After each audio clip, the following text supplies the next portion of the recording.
Welcome back, everyone. Brutal price action this Monday. Probably the hardest price action I've worked with all year. Not blaming the price action.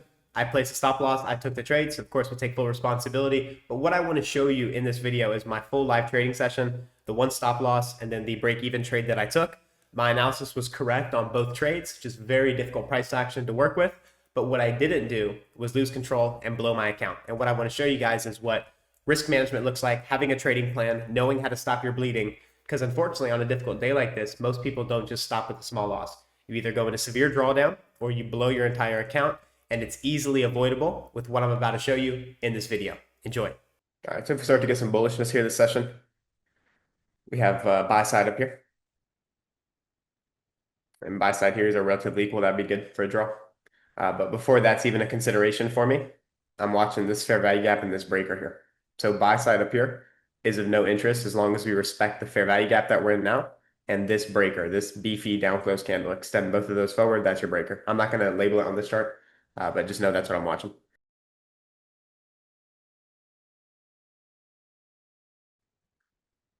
We're starting to see a little bit of a decoupling right now. I want to bring that to your guys' attention. S&P is making lower lows. Dow's making lower lows, or trying to, while we're starting to see some strength in the NASDAQ. So that's a little suspect for me. I don't like to see the Dow selling off, making lower lows. I'm not a big fan of seeing the Dow making lower lows and NASDAQ making higher highs for the time being. And then if we look at S&P, it's the same thing. NASDAQ higher, S&P trying to reach lower. So as of right now, I got slightly decoupled markets. All right, watching this little gap here. That would be the first fair value gap of the session.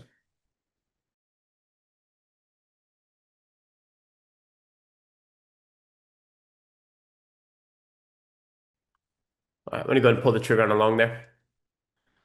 And wanted a bit of a better entry closer to that gap, but still getting inside that down close candle, so that's all right. Stop was just going to go below the fair value gap here. And then see if we can get these overnight highs back here.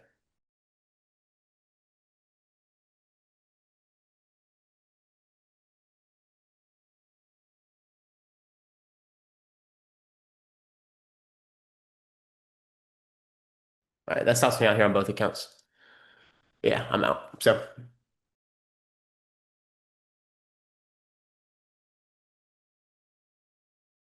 So main takeaway from the first few minutes of trading is the influence of decoupled markets on the price delivery. And if you want to use this for your notes, you can screenshot this right here. Right, NASDAQ higher, Dow lower. This makes it a lot more difficult to trade when they're decoupled like that, which you don't want to do in mistakes that I've made in the past.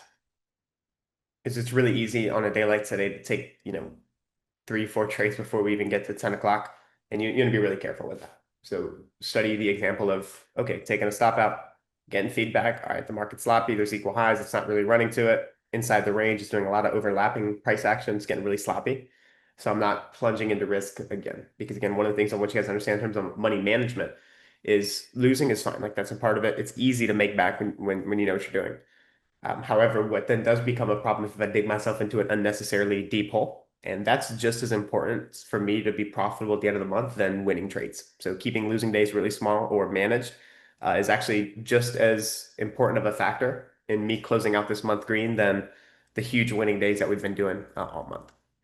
So just want to reinforce that. And I know we don't usually sit through sloppy sessions, but sometimes we will. That's just going to happen. It's part of the business. So I want to share with you guys how to navigate that when it happens to you guys, because pretty soon you guys are going to have your own funded accounts, live accounts, and you're going to need to know how to manage it, manage the money and not blow them and keep them long term, right? And keep the gains that you guys are building up. And these are the things that I do to protect equity. So because the NASDAQ and the Dow are decoupled to the downside, that makes me think the NASDAQ's going to want to also drop with them. But it just makes it hard because now they left these equal highs here intact. So now it's a lot more of a 50-50 market for me. All right, so I'm going to pull the trigger here on another short. I'm going to keep this one low risk.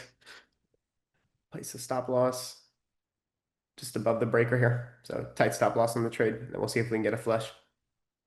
All right, so what I'm seeing here is a run on buy side, shift in the market structure, and then I want to see this fair value gap here, hold price. And then stop loss is above the breaker block here. Yeah, so the last line in the sand here is going to be this up close candle here. and stops just above 50% of it.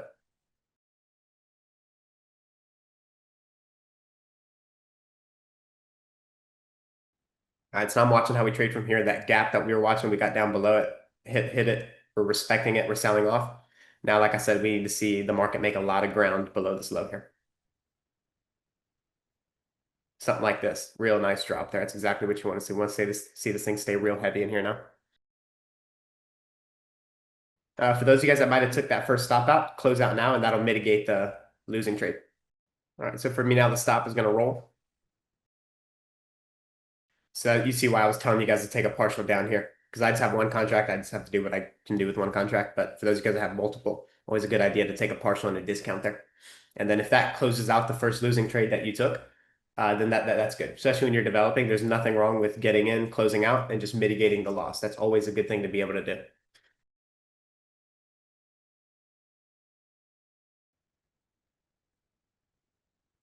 All right, so that, let me see. Yeah, that takes me out here on both accounts. So out there, able to reduce risk and small loss on the basically a break even on the second one. Sloppy price action. And the main takeaway is as soon as you identify that, either size down or don't push a whole lot. And the other thing is partials, right? Partials always pay. Some of you guys probably learned a lesson there, wishing you would have taken a partial. Like I said, it's not about regretting what you did. It's more so about having a plan and executing on it, right? So if your plan when you're developing is to take partials at discount levels, then you should probably do that. That's how I learned. That's how I got to this point. I didn't start taking the trades you see me doing now. That took me a long time to get to that point. I started though with getting in here, right? And then once it delivered 20, 30 points, paying the trader. But I started in the S&P though. So for me, it's like 5 to 8 points, 5 to 10 points in the S&P. Whenever I'd get that, I'd get paid because the fact of the matter is you don't know if it's going to get down to here or not. But if you're in all that open profit and, for some of you guys, $550, that's pretty good for, a few hours of work. So being able to pay yourself or recoup that initial loss, very important skill set to have early on.